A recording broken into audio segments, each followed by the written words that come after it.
What's up guys, Taylor here with Boogey Lights. Today we're going to be taking a more in-depth look at how we do our installs here, our car installs. So what you're looking at is our Stage 4 car kit that we're installing on this Cadillac CTS here. And the Stage 4 car kit includes a strip on the bottom of the front bumper shining down, two strips, one on each side between the wheels, a strip in the rear shining down, and then the grille as well.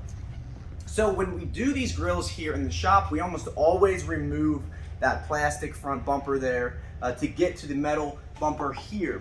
And the reason we do that is so that way we don't have to add all these quick disconnects. We can mount them to something that's stationary and they just look the best that way. But if you are doing this at home and you just want to put them on your actual plastic bumper and you don't want to have to go through this process, you can certainly do that. But we recommend putting one of those quick disconnects on, so if they ever need to take that grill off, they can just simply disconnect those lights. That way they won't damage them later.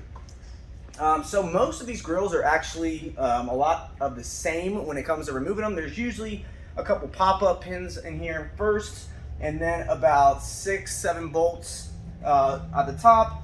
You got about 6 or 7 bolts on the bottom connecting that splash shield there to the bumper. And then the part that varies the most are usually in these fender wells. You have to pull out some pop pins or some torque screws, and then you'll pull that liner down there, and then there's usually 2 or 4 bolts up inside here. Sometimes they're hard to get to. So that's usually the tricky part, is inside the fender wells there. But once you get all those bolts out, it usually comes off pretty easily. You have to just disconnect that side marker light, and then there's usually another plug for the front sensors on these newer models, stuff like that. And then you'll just kind of give it a nice, easy, gentle wiggle there, and a lot of these pins and clips will come loose, and then that whole thing will just pop right off, and then you'll have to set it aside somewhere safe, and then you have plenty of working room thereafter. So that's for the actual grill. Usually what I do is I put a strip shining up and then a strip shining down on that metal bumper. And then if I'm really trying to blow it out, I'll put another strip in there. Like on this one, I got another strip way up in there by the radiator there. So that just really blows out that front. Usually there's some things obstructing the front, so I like to put 2 strips up top and 1 strip down below. And then for the bottom of this heat shield here, for this particular model, it is kind of bumpy underneath there. It wasn't a particularly smooth surface, so what I did is I used some flat stock aluminum, and I just screwed it up into place. I actually used bolts and nuts to hold that one in with a lock washer on the other side to make sure that's not going off and coming off anywhere.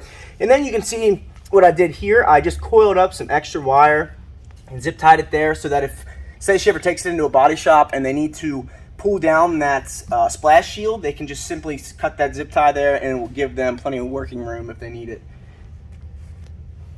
And then for the sides, it's usually a 6 to 8 foot piece, and then I'll run the wires up behind. I'll pull down some of this liner here, and then I'll fish that wire right up through the sides here and run it to where my controller is. Same thing for the other side. And then the back usually depends on the model. If you have multiple strips or just one, this one just had 1 strip, so I only had to run that 1 power lead forward there. But sometimes it requires multiple strips back there, simply because you just don't have the placements for them. So that's kind of how we do it here in the shop. We just wanted to give you guys a quick overview, because we get a lot of questions about how to light up your grill. So if this is something that you're interested in, please go to our website at BoogeyLights.com. Check out our car kits there. Everything that you see here was done in-house in Florence, Kentucky at Boogey Lights. Give us a call and get lit up today.